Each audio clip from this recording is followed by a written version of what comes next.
Dahil daw po sa ginawang ito ni Mr. Bato de la Rosa, ang ibig lang sabihin, ito daw ay sign ng pag-amin na guilty etong si Sara Duterte. Ito daw ay considered a big mistake for violating the Constitution based on the explanation of expert lawyers. It's against the mandate for senators who will come to serve as judges of Sara Duterte's impeachment trial. Ang pinag-uusapan po natin dito ay itong ang pag-initiate na ng si Bato de la Rosa ng resolution, Senate resolution on dropping Sara Duterte's impeachment trial or i-dismiss na lang ng tuluyan ang impeachment trial. Yan daw ay tahasang pag-amin na guilty si Sara Duterte. Mukhang lalong nilagay sa kapahamakan na itong si Bato de la Rosa si Sara Duterte. Ang seste naman na si Sara Duterte, kunwari ay gusto niya ang trial dahil confident siya na may bilang na siya sa Senado. Pero ang totoo niyan, takot na takot din yung mga yan dahil maraming sasambulat, lalo na po yung mga joint accounts na si Sara Duterte at ni Digong'a.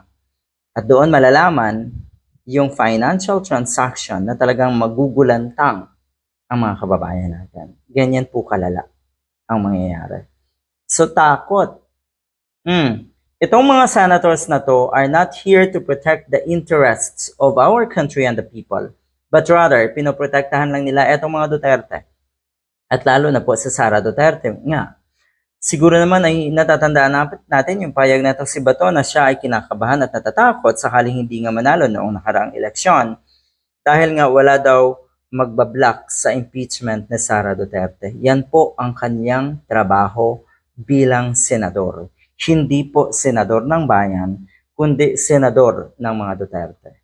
Yun, napaamin na rin. Nung una, todo tanggi pa itong si Bato nung siya ay tinanong ng mga media personalities dyan sa Kongreso, sa Senado. Inamin na rin sa wakas na itong si Bato de la Rosa na siya na isa siya sa tatlong nagsumiti ng resolution para ibasura ang impeachment articles laban nga kay Sara Duterte.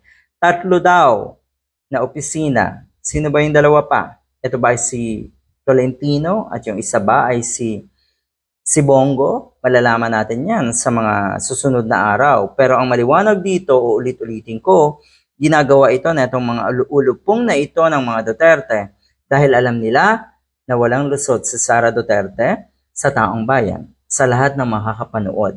Malaking kahihiyan ang sasambulat sa buong mundo